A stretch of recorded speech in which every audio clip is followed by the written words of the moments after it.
नमस्कार, मैं हूं संगीता राय। पूर्वांचल एक्सप्रेस न्यूज के इस वेब पोर्टल में आपका स्वागत है। आइए देखते हैं हमारे संवाददाता राम सकल यादव की यह विशेष रिपोर्ट।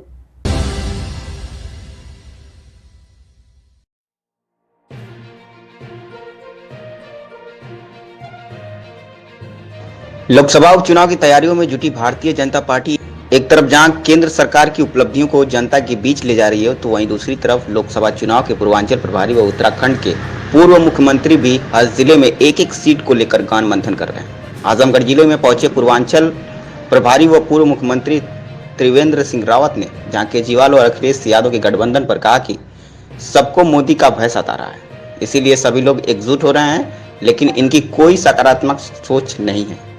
वहीं उन्होंने समाजवादी पार्टी पर हमला बोलते हुए कहा कि जातिवाद की राजनीति ने इस प्रदेश को गुंडाराज में तब्दील कर दिया था, अब जातिवाद की राजनीति से ऊपर उठना होगा।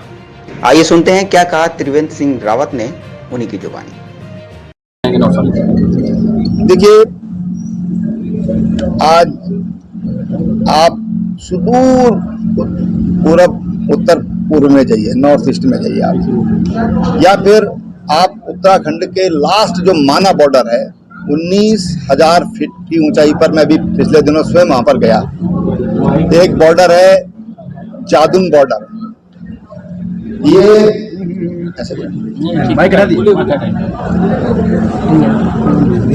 एक बॉर्डर है बाड़ा होती, एक है लवथल सिक्किम में। इन बॉर्डर पर मैं स्वयं गया हूं, आखिरी छोर तक गया हूं। ये कहूं कि चीन अधिकृत क्षेत्र में कदम रख के आया।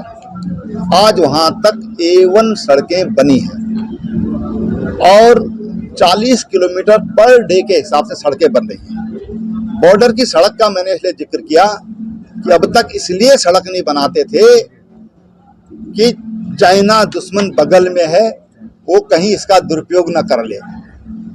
आज भारत की सेना 24 घंटे में किसी भी बॉर्डर पर पहुंचने की स्थिति में है, सड़क मार्ग से।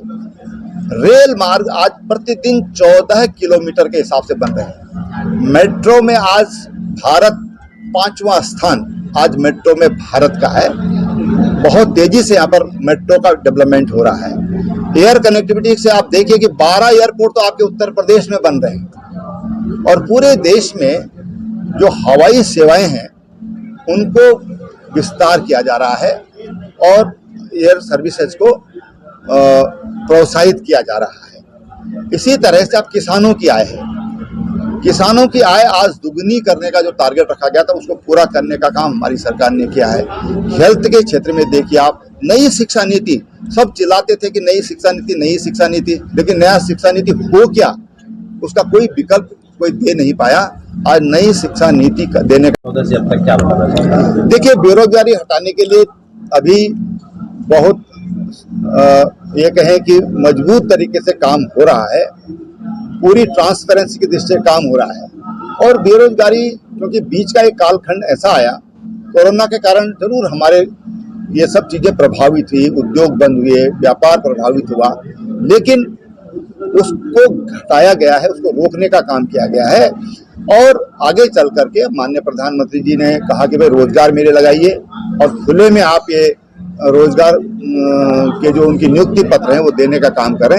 तो जहां जहां भी भारतीय जनता पार्टी की सरकारें उसको फॉलो कर रही है। ये तो भैया ऐसा है कि उनको मोदी जी का भय सता रहा है और ऐसे सब इकट्ठा हो रहे हैं, सब इकट्ठा हो रहे हैं, भय के कारण इकट्ठा हो रहे हैं। कोई उसके पीछे कोई देश की चिंता है, कोई सकारात्मक सोच है, ऐसा नहीं है। और इसलिए उनकी एकता अभी होती है कि नहीं होती है, वो समय आने पर पता चल जाएगा। को लेकर के आपने एक सवाल कहा कि बड़ा अच्छा प्रदर्शन हुआ, खिलाड़ी धरने पर बैठे हुए, आपके सांसद पर आरोप लग रहा है सरकार मौन है, आखिर क्यों? देखिए भाई, एक तो बताओ, मैं खिलाड़ियों ने अपनी नौकरी भी ज्वाइन कर ली है और धरना भी समाप्त कर दिया है। और जिस खिलाड़ी ने, जो नाबालिग है, जिसने आरोप लगाया था, उसने आरोप भी अपने वापस ले लिए हैं। दूसरी बात, जो उससे भी महत्वपूर्ण बात है कि कोई भी किसी पर आक्षेप लगाता है, आरोप लगाता है, तो उसकी एक प्रक्रिया है, हमारे संविधान के मुताबिक उसकी जांच होती है। जो उन्होंने कहा उनको जांच में उनके लोगों को रखा गया। कोर्ट में भी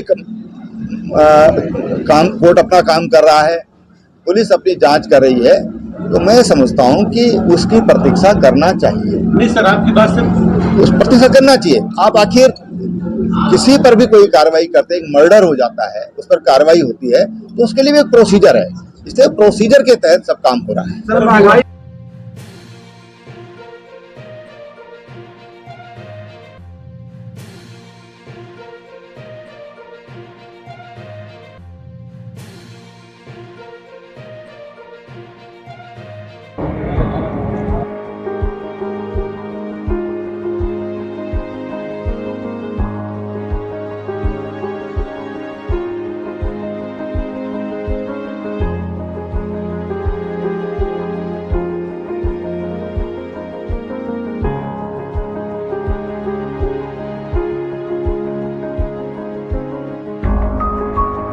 आपको हमारी खबर पसंद आई हो तो हमारे चैनल को लाइक, सब्सक्राइब और शेयर जरूर करिए।